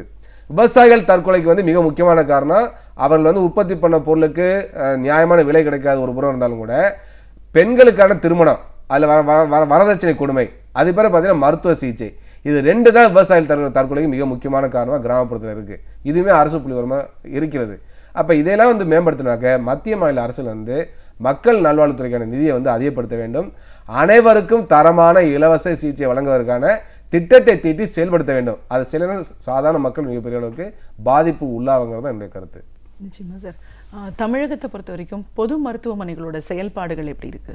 இப்போ தமிழ்நாட்டில் பார்த்தீங்கன்னாக்க அரசாங்கம் வந்து அந்த முதலமைச்சர் காப்பீடு திட்டம் அமல்படுத்துறதுனால அரசாங்கம் நேரடியாக மருத்துவக் கல்லூரிகளுக்கும் மருத்துவமனையில் நிதி ஒதுக்குவது இல்லை. அதனால் என்ன பண்ணாங்க, நீங்களே வந்து அந்த முதல்வர் காப்பீடு மூலமாக நிதியை வந்து பெற்றுக்கொள்ளுங்கள், அந்த நிதியிலேருந்து உங்களுக்கு தேவையானலாம் வந்து வாங்கிக்கோங்க, ஊழியர்களை பணி நியமனம் செஞ்சுங்கன்னு சொல்கிறாங்க. இது வந்து ஒரு மோசமான போக்கு. முதலமைச்சர் காப்பீடு திட்டமோ காப்பீடு திட்டமோ எதுக்காக இருக்கணும்னாக்க, அரசு மருத்துவமனையில் செய்ய முடியாத சிகிச்சை வந்து தனியார் மருத்துவமனையில் எங்கே இருக்குதோ அங்கே செய்வதற்கான ஒரு உதவியாக இருக்க வேண்டும். அந்த உதவி கூட முழுமையாக அந்த சிகிச்சை வழங்கக்கூடியதாக இருக்க வேண்டும். ஒரு சிறுநீரக பாதிப்பா இல்லை கல்லீரல் பாதிப்பா, அந்த இது மாற்ற வேண்டிய அவசியம் இருக்கிறதா, அது 6 லட்ச ரூபா செலவாகுதா, முழுமையான தரீரன்னு அரசு சொன்னாங்க, அது பாராட்டப்பட வேண்டிய விஷயம். ஆனால் அந்த மாதிரி இல்லை. தனியார் மருத்துவமனை போனாங்கனாக்கா 2 லட்ச ரூபா செலவானாக்கா 1 லட்ச ரூபா கொடுக்குறாங்க, இல்லைன்னா 1.5 லட்ச ரூபா கொடுக்குறாங்க, மீதியை வந்து கையிலேருந்து போட வேண்டியிருக்கு. கல்லீரல் மாற்று அறுவை சிகிச்சையிலும் பார்த்தீங்கன்னா ஏராளமான தொகை வந்து செலவு செய்ய பொதுமக்களே சொந்த பாக்கெட்லேருந்து போட வேண்டியிருக்கு. இது வந்து ஒரு மோசமான போக்கு. அதுக்கடுத்து பார்த்தீங்கன்னாக்க அரசு மருத்துவமனையில் முழுமையாக இலவசமாக தான் சிகிச்சை வழங்கணும். அதுக்கு மாறாக எனக்கு என்னன்னாக்கா, அரசு மருத்துவமனையில் இந்த ஹெல்த் இன்சூரன்ஸ் திட்டத்தை கொண்டு வந்ததுனால இலவசம் என்ற பேச்சுக்கு இடமே இல்லாமல் போயிடுச்சு. அரசு மருத்துவமனையில் தர்மம் என்பதே இல்லாமல் போயிடுச்சு. தர்மாஸ்பத்திரி தான் சாதாரண மக்கள் வந்து அரசு மருத்துவமனை சொல்கிறாங்க. இப்போ இங்கே வந்து தர்மமே இல்லாமல் அதர்மம் தான் இருக்கக்கூடிய ஒரு சூழலை பார்க்கக்கூடிய நிலைமை இருக்குது. இப்போ என்னன்னாக்க, பல மருத்துவமனைகளில் சில துறைகளில் வந்து ஹெல்த் இன்சூரன்ஸ் மூலமாக அதிகமான வருவாய் வரும். இப்போ பொதுவாக பார்த்தீங்கன்னாக்க சிறுநீரக மருத்துவத்துறை, அதே மாதிரி கல்லீரல் மருத்துவத்துறை, இதய மருத்துவத்துறை, இந்த மாதிரி துறையில் அதிகமான நோய்கள் வர்றப்ப ஹெல்த் இன்சூரன்ஸ் மூலமாக அந்த மருத்துவமனைக்கு நிதி வர்றதுக்கு வாய்ப்பு இருக்குது.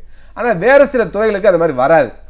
வெறும் மருத்துவ பகுதி, அதே போல் பார்த்தீங்கன்னா பெத்தாலஜி, ஃபார்மகாலஜி, மைக்ரோபயாலஜி, இந்த மாதிரி பல துறைகள்லாம் இருக்குது. இவங்களுக்கு நேரடியாக வருமானம் வர்றதுக்கு வாய்ப்பே இல்லை. அப்போ அந்த துறைகளில் எப்படி செயல்படும்? அதே பிறகு பார்த்தீங்கன்னாக்க, இன்றைக்கும் பல நம்ம ராஜீவ்காந்தி மருத்துவமனையிலேயே சில டிபார்ட்மெண்ட்டில் அதிகமான வருவாய் வருது, சில துறைகளில் வருவாயே இல்லை. வருவாய் இல்லாத துறைகள் மிக மோசமாக நடத்தப்படுகிறது. அங்கே ஊழியர்களும் இல்லை, போதுமான அளவுக்கு மருந்துகள் இல்லை. மருந்துகளை நீங்களே வாங்கிக்கணும்னு சொல்கிறாங்க. மருந்துகளை வந்து அரசாங்கமே நேரடியாக கொள்முதல் செய்து இலவசமாக அனைத்து அரசு மருத்துவமனையும் கொடுக்கணும். ஆனால் இன்றைக்கு பார்த்தீங்கன்னா உங்கள் கொண்டு வரக்கூடிய திட்டத்தினால அரசு மருத்துவமனையில் பல முக்கியமான நோய்களுக்கு இலவசம் மருந்தே கிடைக்கல என்பது மக்களுடைய குற்றச்சாட்டாக இருக்குது. நானுமே கண்கூட பார்த்துருக்கேன். அப்போ இந்த போக்கில் மாற்றம் வரணும். அதுவே இந்த மாதிரியான முறை வந்து ஊழியர்களுக்கு எதிராக இருக்குது, ஊழியர்களுடைய உரிமைகளுக்கு எதிராக இருக்குது. ஏற்கனவே தமிழ்நாட்டில் இருந்த நடைமுறை என்னன்னாக்க, மருத்துவ பணியிடங்கள் காலியாக இருந்துச்சுன்னா ஒரு டிபார்ட்மெண்ட்டில் ஒரு கிளர்க் இருப்பாங்க, இல்லைன்னா லேப் டெக்னீஷியன் இருப்பாங்க, இல்லைன்னா எக்ஸ்ரே டெக்னீஷியன் இருப்பாங்க, இல்லை டிரைவர் இருப்பாங்க. இந்த மாதிரி இருந்துச்சுனாக்க அவளை அரசாங்கமே நேரடியாக பணி நியமனம் செய்யும். அப்போ அவங்க நிரந்தர ஊழியெல்லாம் இருப்பாங்க, அவங்களுக்கு வாழ்வாதாரம் இருக்கும், வாழ்க்கை உத்தரவாதம் இருக்கும். இப்போ என்ன செய்கிறாங்கனாக்க, ஹெல்த் இன்சூரன்ஸ் திட்டத்தின் மூலமாகவே அந்தந்த துறைகளும் நியமிச்சுங்கன்னு சொல்கிறாங்க. இப்போ நெஃப்ராலஜிக்கெலாம் நெஃப்ராலஜி சீஃப் நியமிச்சிக்கலாம். ஒரு ஊழியருக்கு 6000 ரூபா கான்ட்ராக்டில் கொடுத்துருங்கன்னு சொல்கிறாங்க. 6000 ரூபாய்க்கு யாரும் வேலைக்கு வரமாட்டேங்கிறாங்க. அந்த மாதிரி வேலைக்கு வந்தாலும் அந்த ஊழியர் நிரந்தரமாக இருக்க மாட்டேங்கிறாங்க, வேற ஒரு வேலை கிடைச்சா போயிடுறாங்க. அப்போ ஒரு அனுபவத்தை பெற்ற பிறகு போன பிறகு புதிய ஊழியரை போட்டு வேலை வாங்குறது கஷ்டமாக இருக்குது. அதில் மிகப்பெரிய அளவுக்கு மருத்துவத்துறை ஸ்தம்பிச்சிருக்குன்னு தான் சொல்லணும். அப்போ இதில் வந்து மாற்றம் வரணும்.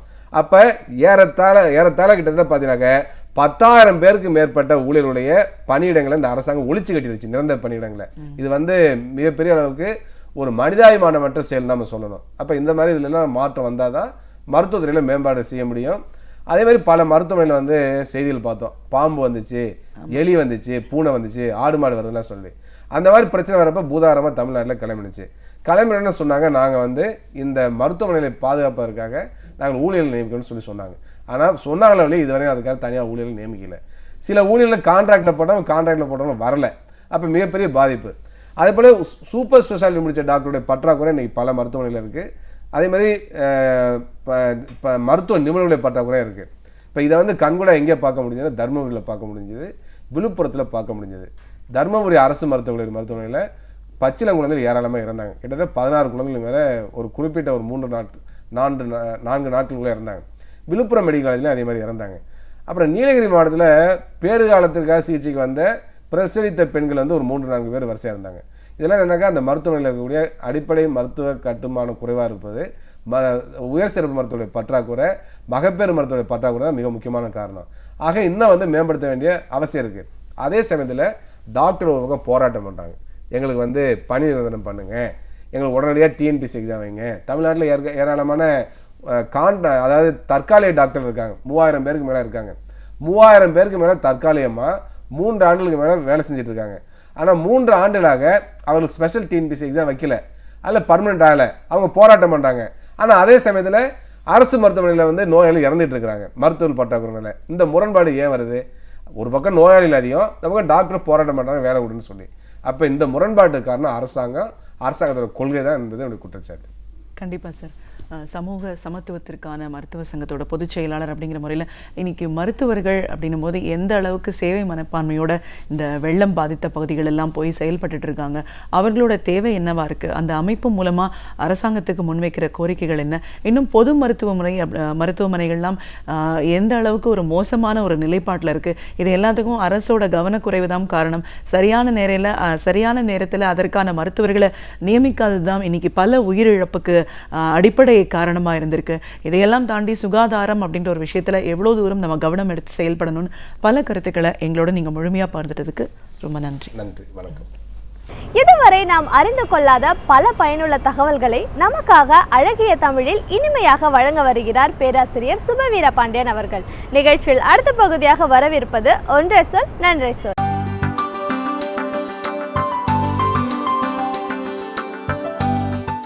அனைவருக்கும் வணக்கம். நாம் காலகாலமாக நம்பிக்கொண்டிருக்கிற சில செய்திகள் அறிவியல் ஆய்வுகளுக்கு பின்னால் தவறென்று ஆகிவிடுவதை நாம் பார்க்கிறோம். பல நேரங்களில் நாம் பேச்சு வழக்கிலே ஒன்றை சொல்லுவது உண்டு. அவன் ஒட்டகம் மாதிரி, ஒரு வாரத்துக்கு தண்ணீர் குடித்துவிட்டு பிறகு தண்ணீரே இல்லாமல் நடக்கிற ஒட்டகம் போல தேவையானவைகளை ஏற்றுக்கொண்டு 2-3 நாட்களுக்கு எந்த உணவும் இல்லாமல் வேலை செய்யக்கூடிய ஆற்றல் உடையவன் என்று கூறுகிற பழக்கம் உண்டு. ஆனால் அப்படியெல்லாம் தண்ணீரை அது தேக்கி வைத்து கொள்கிறது என்பதை அறிவியல் இன்றைக்கு ஏற்கவில்லை. ஒட்டகத்தினுடைய திமில் அது முழுவதிலும் தண்ணீர் தான் இருக்கிறது என்று நாம் நம்பிக்கொண்டிருக்கிறோம். ஆனால் ஒட்டகம் பற்றிய அறிவியல் ஆய்வுகள் அவை அப்படி இல்லை என்பதை மெய்ப்பித்திருக்கின்றன. எட்டயபுரம் ராஜன் அவர்கள் ஒட்டகம் பற்றிய மிக விரிவான நூலை எழுதியிருக்கிறார். அதில் அவர் தந்திருக்கிற ஒரு செய்தி, அந்த திமிலில் இருப்பது தண்ணீர் இல்லை, அது கொழுப்பு தான் என்கிற செய்தி. இதனை மேற்கோளாக காட்டி ஒட்டகங்களை பற்றி ஒரு 4-5 பக்கங்களுக்கு விரிவான பல செய்திகளை தந்திருக்கிறார் இறையன்பு IAS அவர்கள். 10,000 மைல் பயணம் என்று ஒரு நூலை அவர் வெளியிட்டிருக்கிறார். அந்த நூலை புதிய தலைமுறை வெளியீடு செய்திருக்கிறது. அதில் 47 கட்டுரைகள் இருக்கின்றன. அதில் ஒரு கட்டுரை முழுக்க ஒட்டகங்களை பற்றியது. ஒட்டகங்களை பற்றி இவ்வளவு செய்திகள் இருக்கின்றனவா என்று நம்மை மலைக்க வைக்கிற அளவுக்கு அதில் பல செய்திகள் இடம்பெற்றிருக்கின்றன.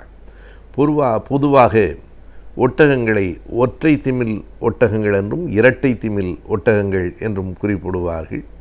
அந்த முதுகிலே இருக்கிற திமில் ஒன்றாக இருக்கிறதா 2ஆக இருக்கிறதா என்பதை பொறுத்து அதனுடைய வகை பிரிக்கப்படுகிறது. நான் முதலில் குறிப்பிட்டதைப் போல அந்த திமில் முழுவதும் கொழுப்பு தான் சேர்ந்திருக்கிறது. ஒட்டகம் ஒரு வித்தியாசமான விலங்கு. மற்ற எந்த விலங்குகளையும் விட அது உயரமானது, சுமை தாங்க வல்லது, பாலைவனங்களில் நடக்கும் ஆற்றல் உடையது. இன்னும் பல சிறப்புகள் அந்த ஒட்டகத்திற்கு உண்டு. அதனை பாலைவன கப்பல் என்று சொல்லுவார்கள். அதற்கும் ஒரு காரணம் இருக்கிறது என்பதை இறையன்பு எடுத்து காட்டுகிறார். எதற்காக அதற்கு பாலைவன கப்பல் என்று பெயர் என்றால், அந்த ஒட்டகம் நடக்கிற போது கூர்ந்து கவனித்தால் அந்த காரணத்தை நாம் புரிந்து கொள்ள முடியும். பொதுவாகவே நடக்கிற 4 கால் விலங்குகள் இந்த காலை முன்னால் எடுத்து வைத்தால் பிறகு வலது பக்கத்திலே இருக்கிற பின்னங்காலை எடுத்து வைக்கும். பிறகு எதிர் திசையில் இருக்கிற 2 கால்களையும் எடுத்து வைக்கும். இதுதான் எல்லா விலங்குகளும் நடக்கிற முறை. ஆனால் ஒட்டகத்திலே ஒரு வேறுபாடு உண்டு. அது எந்த காலை முன்னால் வைக்கிறதோ அதே பின்னங்காலை எடுத்து வைக்கும், எதிர் வரிசையிலே அல்ல. இப்படி போகிற போது அது ஒரு கப்பல் கடலில் அசைந்து அசைந்து போவதைப் போல இருக்கும். ஆனால் அது விரைவாக நடக்கக்கூடிய விலங்கு. 1 மணி நேரத்தில் 5 கிலோமீட்டர் தொலைவை அது எளிதில் கடந்துவிடும். 5 கிலோமீட்டர் தொலைவு என்று சொன்னால் முதுகில் குறைந்தது 150 கிலோ சுமையை தூக்கி கொண்டு 1 மணி நேரத்தில் 5 கிலோ நடக்கும் என்பதுதான் முக்கியமானது. கைவீசி கொண்டு நடப்பது வேறு. ஆனால் 100-150 கிலோ எடையை சுமந்து கொண்டு 1 மணி நேரத்தில், அதுவும் பாலைவனத்தில் 5 கிலோமீட்டரை ஒட்டகம் கடந்துவிடும். நாம் சமவெளிகளில் தரைகளில் நடப்பது வேறு, புல்வெளிகளில் நடப்பது வேறு, கடற்கரை மணலில் நடப்பது வேறு. கடற்கரை மணலில் நடக்கிற போதுதான் நடப்பதே சிரமமானது என்று நமக்கு புரியும். கடற்கரை மணலைப் போல இன்னமும் திரும்புகிற திசையெல்லாம் மணலாக இருக்கிற பாலைவனத்தில் ஒட்டகம் அவ்வளவு கம்பீரமாக நடந்து போகும். அதனுடைய உயரம் சுமார் 10 அடி. ஆனால் அது பரிணாம வளர்ச்சியில் ஏற்பட்டது என்று ஆய்வாளர்கள் கூறுகிறார்கள். உயிரியல் பற்றி ஆய்வு செய்தவர்கள் ஒட்டகங்கள் முதலாக வட அமெரிக்க பகுதியிலே தான் தோன்றின. அதற்கு பிறகு உலகம் முழுவதும் அவை பரவின. தோன்றிய காலத்திலே அவை இவ்வளவு உயரமுடைய விலங்குகளாக இல்லை. 6 அடி 5 அடி தான் இருந்தது நம்முடைய மனிதர்களின் உயரத்தைப் போல. பரிணாம வளர்ச்சியில் ஆயிரக்கணக்கான ஆண்டுகளுக்கு பிறகு அது ஏறத்தாழ 10 அடி அல்லது அதற்கும் கூடுதலாக உயரமாக வளர்ந்திருக்கிறது. அந்த உயரம் அதனுடைய கம்பீரத்திற்கு, எடை தாங்கும் வலிமைக்கு அது தேவையாக இருக்கிறது.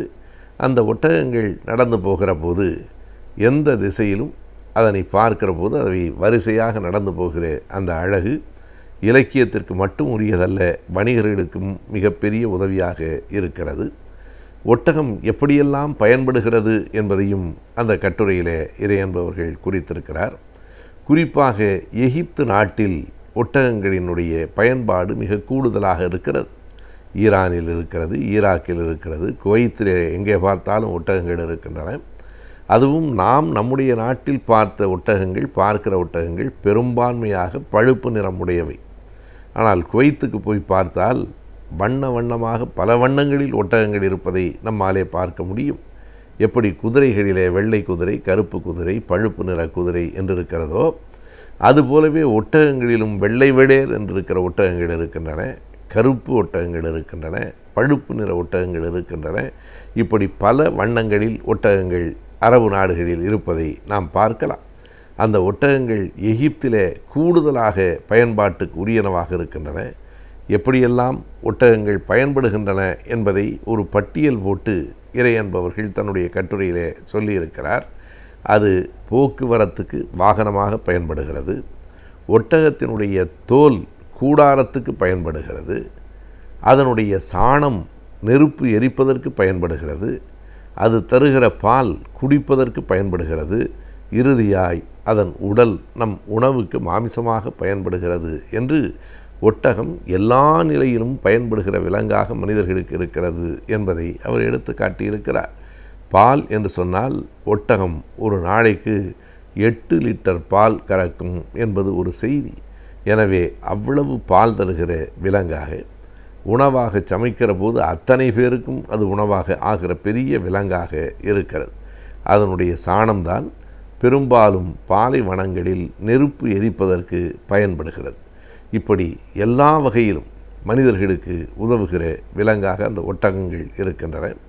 அதனாலே தான் அரபு நாடுகளிலே ஒருவன் செல்வனா இல்லையா என்பது அவனிடத்திலே எத்தனை ஒட்டகங்கள் இருக்கின்றன என்பதை வைத்து கணக்கிடப்படுகிறது.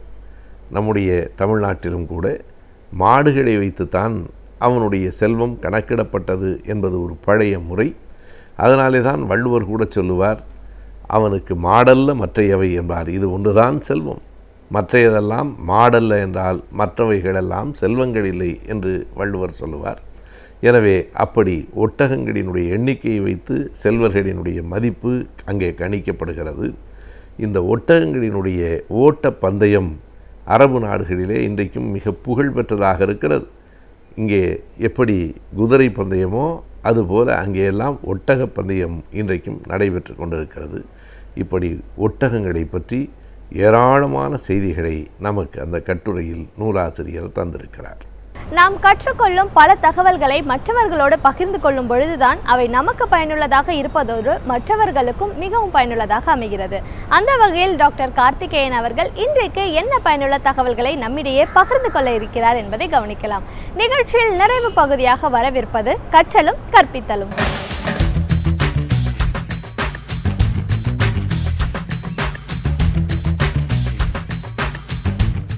வணக்கம். இந்த வாரம் நம்முடைய கற்றலும் கற்பித்தலும் நிகழ்ச்சியில் பிள்ளை வளர்ப்பை பற்றி தொடர்ந்து பேசிக்கிட்டு இருக்கோம். பிள்ளை வளர்ப்பின் ஆதாரமான விஷயம் என்ன? பெற்றோர்கள் பிள்ளைகள் மேல் வைத்திருக்கக்கூடிய அன்பு, அந்த அன்பு காரணமாக ஏற்படக்கூடிய எனது எதிர்பார்ப்புகள், அன்பினால் ஏற்படக்கூடிய எதிர்பார்ப்பினால் கிடைக்கக்கூடிய ஏமாற்றங்கள் ஏன் வருதுன்னு கேட்டால், நம்ம நினச்சது நடக்காதப்போ ஒரு ஏமாற்றம் வருது. இன்னொருத்தரை நம்ம செய்ய வைக்க நினைக்கிறோம். இன்றைக்கு பார்த்திங்கன்னா பெற்றோர்கள் அந்த கண்ட்ரோல் அப்படின்னு சொல்லக்கூடிய அதிகாரத்தை அதிகமாக கையெடுக்கிறாங்க. முன்ன அதிகமான குழந்தைகள் இருக்கின்ற பொழுது கூட வீட்டுக்குன்னு சில இயல்புகள் இருக்கும், சில பங்குகள் இருக்கும். ஆனால் பிள்ளைகள்லேருந்து பெற்றோர் கொஞ்சம் விலகி தான் இருந்தாங்க. நல்லா பார்த்திங்கன்னா அவர்களுக்கான வெளியே இந்த சுதந்திரம் இருந்தது. மற்ற மனிதர்கள் இருந்தாங்க, மற்ற மனிதர்கள் பகிர்ந்துக்கிட்டாங்க, அந்த குழந்தைய அவருடைய நேரத்தை பகிர்ந்துக்கிட்டாங்க. பல குழந்தைகள் இருந்ததுனால இவங்களாலையும் முழுமையாக அந்த நேரத்தை கொடுக்க முடியாது ஒரே குழந்தைக்கு. இன்றைக்கி என்ன ஆயிடுச்சுன்னா, ஒரு குழந்தை இல்லை 2 குழந்தை, இவங்க அந்த குழந்தை விழித்திருக்கக்கூடிய எல்லா நேரங்கள்லையும் கட்டுப்பாடு செலுத்தணுங்கிறத நினைக்கிறாங்க. ஏன் அப்படி நினைக்கிறாங்கன்னா, நமக்கு அதிகமாக தெரியும் இந்த அறிவு பயன்படும் அவங்களுக்கு, நம்ம இப்படி தான் வளர்த்தணும் அப்படிங்கிற முறை. அந்த மஸ்ட் அண்ட் ஷுட் அப்படிம்பாங்க இங்கிலீஷில். நிறையா மஸ்ட் அண்ட் ஷுட் இருக்கும் அவங்க லாங்குவேஜில். இது இப்படித்தான் இருக்கணும், இதைத்தான் நீ செய்யணும், இது ஒன்று தான் கரெக்டுன்னு. பல விஷயங்கள் அதில் நியாயமாக இருக்கலாம், அதில் இல்லைன்னு சொல்ல கிடையாது. உதாரணத்துக்கு இப்போது இது நீங்கள் பாதுகாப்பு சம்மந்தப்பட்ட விஷயங்கள், ஒரு நல்ல விஷயத்தை பெற்றோர்கள் சொல்லி கொடுப்பதுங்கிறது கடமை, அதில் எந்த விதமான இது தவறும் இல்லை. ஆனால் வளர்ந்த பின்னாடி கூட எல்லா விஷயங்களும் பின்னாடியே போய் நிற்கணும் அப்படிங்கிறப்போ என்ன ஆகும்னா, அந்த குழந்தைக்கு சலிப்பு வந்துடுது. இன்றைக்கு பார்த்திங்கன்னா ஒரு அம்மா அப்பா பேசுனாங்கன்னா என்ன பேசுவாங்க அது குழந்தைங்களுக்கு உடனேயுமே தெரியும். இது தானே சொல்ல போகிறேன் டேய் அப்படின்னு சொல்கிறப்ப அடுத்த வார்த்தை என்ன, போயிட்டு நான் சீக்கிரம் வரணும், அங்கேருந்து ஃபோன் பண்ணணும், டெக்ஸ்ட் பண்ணணும், இவ்வளோ தானே. அப்போ என்ன அர்த்தம்னா, தொடர்ந்து ஒரு விஷயத்தை அதிகப்படியாக சொல்வதனால் அதனுடைய வீரியம் குறைஞ்சி போகுது. பெற்றோர்களுக்கு என்ன நினைக்கிறாங்கன்னா, திரும்ப திரும்ப சொன்னால் மனசில் பதியும்னு நினைக்கிறாங்க. அது நேர்மாறாக வேலை செய்யும். குழந்தைகள்கிட்ட இருக்கிறதுலே வச்சு என்ன சொல்ல டிஃபெக்டிவ் கம்யூனிகேஷன் எதுன்னா, ஒரு அம்மா அப்பா குழந்தைகிட்ட வைக்கிறது தான். அதனால தான் குழந்தைங்களுக்கு மற்ற விஷயங்களை மனசில் நல்ல டக்குன்னு ஒட்டிக்குது. ஆனால் அம்மா அப்பா திரும்ப திரும்ப சொல்கிற விஷயம் ஒட்ட மாட்டேங்குது. அதற்கு காரணமே திரும்ப திரும்ப சொல்லுதல் தான். ஏன்னா குழந்தைகளுக்கு அறிவு கம்மிங்கிற மாதிரியும், நம்ம சொன்னால் கவனம் கிடையாதுங்கிற மாதிரியும், ஒரு விஷயத்தை திரும்ப திரும்ப சொல்லும் பொழுது சலிப்பு வருது, வெறுப்பு வருது, நேர்மாறாக செய்வதற்கான ஒரு எண்ணத்தை கொடுக்குது. இதையே சொல்லிக்கிட்டு இருந்தால் நேர்மாறாக செய்யலாம் அப்படின்னு. அதனால தான் பார்த்திங்கன்னா சாப்பிட்றப்ப பல பேர் இன்றைக்கி பார்த்திங்கன்னா சாப்பாடு போடுறதோட கிளாஸ் எடுக்க ஆரம்பிச்சிடுவாங்க. இதை சாப்பிட்டா இது நல்லது, இந்த புக்கில் போட்டிருக்கான், கேரட் சாப்பிட்டா கண்ணுக்கு நல்லது, கீரை சாப்பிட்டா எலும்புக்கு நல்லது, பால் குடித்தா கால்சியம், இப்படிங்கிறப்போ அது கிளாஸ் மாதிரி ஆகிடுது. குழந்தைக்கு ஒரு உணவை இயற்கையாக இயல்பாக விரும்பி சாப்பிடக்கூடிய ஒரு நேரம் போய் கிட்டத்தட்ட ஏதோ ஒரு காரணத்தை முன்னிட்டே செய்கிற மாதிரி. இதெல்லாம் ஆதிக்க உணர்வு தான். ஒரு குழந்தைய ஒரு ஆசையாக அது இது வேணும்னு சொல்லி விரும்பி சாப்பிட்றது போக, இந்த நோய் வராமல் இருக்க நீ இதை சாப்பிடு, இதை நீ சாப்பிடாட்டி இப்படி ஆகிடுவேன் அப்படிங்கிறப்ப சாப்பிட்றப்ப இந்த குழந்தைக்கு என்ன சொல்லி தரோம், நோய் வர்றதை பற்றி, நோய்க்கு ஒரு மருந்து கொடுக்குற மாதிரியே சாப்பாடு கொடுத்துட்ருக்கோம். சாப்பாடுங்கிறது அந்த ஒன்று இன்றைக்கி என்னென்னு பார்த்தீங்கன்னா, அடிப்படையாக அப்போல்லாம் சாப்பாட்டுக்கு என்னென்னா இந்த நேரத்துலாம் சாப்பிட்ணும், இவ்வளோ தான் சாப்பாடு இருக்கும், வேறு பக்கம் சாப்பாடு கிடைக்காது அப்படிங்கும்போது அந்த குழந்தை இயல்பாக சாப்பாடு கிட்ட வரும். இன்றைக்கு எல்லா நேரமும் எல்லாமும் கிடைக்கிறது, யார் வேணால் என்ன வேணால் எப்போ வேணால் சாப்பிடலாம். அப்படிங்கும் பொழுது சாப்பிட்றது குறைஞ்சிது. இன்றைக்கி யாரை கேட்டாலும் எல்லார் வீட்லேயும் கேட்குற பல்லவி தான், என் பையன் சாப்பிட மாட்டேங்கிறான், என் பொண்ணு சாப்பிட மாட்டேங்கிறான், சரியாக சாப்பிட மாட்டேங்கிறான். ஆனால் நீங்கள் கொடுக்குற சாப்பாட்டை தவிர மற்ற எல்லா சாப்பாட்டையும் நல்லா சாப்பிடுவாங்க, அதான் உண்மை. வெளியில் போனால் நல்லா சாப்பிடுவாங்க, குரூப் இருந்தால் நல்லா சாப்பிடுவாங்க, எதெல்லாம் நம்ம வேண்டான்னு சொல்கிறோமோ அதெல்லாம் நல்லா சாப்பிடுவாங்க, எது உடம்புக்கு நல்லதுன்னு சொல்கிறோமோ. அப்போ என்ன அர்த்தம் அப்படின்னா, எங்கேயோ அடிப்படையில் நமக்கு இருக்கக்கூடிய தகவல் பரிமாற்றம், கம்யூனிகேஷன் உடஞ்சி போயிடுச்சு. ஏன் உடஞ்சி போச்சுன்னு பின்னோக்கி பார்த்தா, நம்ம கட்டளைகள் மூலமாகவே அவங்ககிட்ட தொடர்பு கொடுத்துட்ருக்கோம். இதை செய், இதை செய்யாத, இங்கே வா, இங்கே உட்காரு, இதை க்ளீன் பண்ணு, இதை எடுத்து இங்கே வை, அதை எடுத்து அங்கே வை, இப்படின்னு கட்டளைகள் மூலமாகவே இருக்கக்கூடிய கம்யூனிகேஷன் என்னென்னா கிட்டத்தட்ட ஒரு நிர்வாக அதிகாரம் மாதிரி ஆகிடுது. நிர்வாக அதிகாரம் அதிகமாக அன்பு பின்தங்கும் பொழுது குழந்தைகள் விரைவாக நிராகரிக்கிறாங்க. அங்கே அன்பு இல்லை, அன்பு உள்ளே இருக்குது. காரணம் அன்பாக இருக்க ஒழிய இவங்க சொல்கிறது கடுஞ்சொல் தான் சொல்கிறாங்க. எதை செய்யணும் எதை செய்யக்கூடாதுன்னு சொல்லக்கூடியது ஒரு அட்டவணை மாதிரி இருக்குது. அப்போ குழந்தை எழுந்ததுலேருந்தே முதலே நம்ம நேரம் இல்லைங்கிறோம், வேக வேகமாக புறப்படுங்கிறோம், இதெல்லாம் செய், இதெல்லாம் நீ செய்யக்கூடாது அப்படிங்கிறோம். திரும்ப வீட்டுக்கு வந்தவொடனே என்ன செய்யணும் என்ன செய்யக்கூடாது, வெளியில் போனால் என்ன செய்யணும் என்ன செய்யக்கூடாது, வீட்டுக்கு யாராவது வந்தால் என்ன செய்யணும் என்ன செய்யக்கூடாது. அப்போது கிட்டத்தட்ட ஒரு ரோபோ மாதிரி ஆகிடுது இந்த குழந்தை. இந்த குழந்தைக்கு ஒரு இயல்பு நிலையாக பேசுகிறதுக்கு, யோசிக்க, தன்னிச்சையாக இருக்க, எதுவும் செய்யாமல் இருக்க ஒரு சுதந்திரம் தேவைப்படுது. ஒரு குழந்தை இன்றைக்கி சும்மா உட்காந்த முதல் கேள்வி கேட்பாங்க, இன்னும் எனக்கு ஒன்றும் இல்லையா, உனக்கு அவ்வளோதானே, படிக்கிறதுக்கு ஒன்றும் இல்லையா. பல பேர் சொன்னாங்க இன்றைக்கி இதில் இந்த மழை வந்தப்போ கூட, மழையே என்னமோ இவங்க செஞ்ச தப்பு மாதிரி ஆயிடுச்சு. ஒரு மாதம் அப்படி விட்டடிச்சாச்சு, ஒன்றுமே படிக்கலை, புக்கே தொடலை. இது பல பெற்றோர்கள் சொல்கிறாங்க. ஸ்கூலுக்கு போகாது இவங்க தப்பு மாதிரி.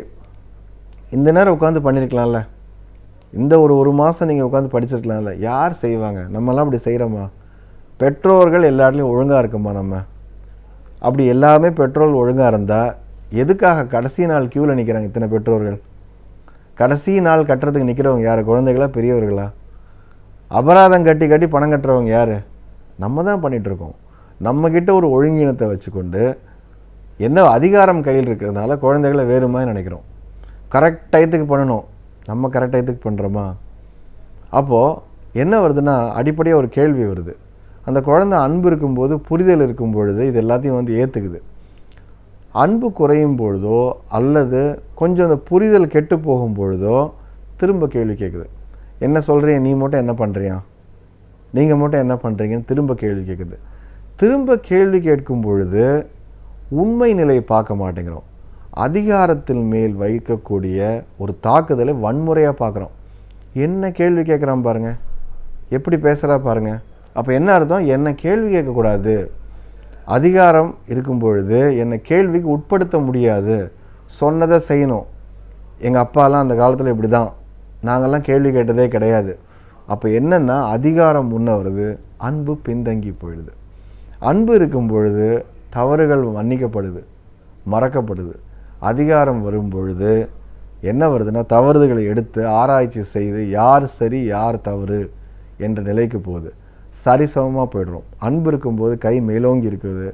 அதிகாரம் வரும்பொழுது, வெறும் அதிகாரம், வெற்று அதிகாரம் மட்டும் வரும்பொழுது குழந்தைகள் அன்பை பார்ப்பதில்லை, அதிகாரத்தை பார்க்குறாங்க. பெற்றோர்களுடைய முக்கியமான பணி, முக்கியமான கடமை அன்பு செலுத்துதெல்லாம். அதிகாரம் என்பது அதனுடைய சின்ன அம்சம் மட்டும்தான். வெறும் அதிகாரம் மட்டும் அன்பாகி விடாது.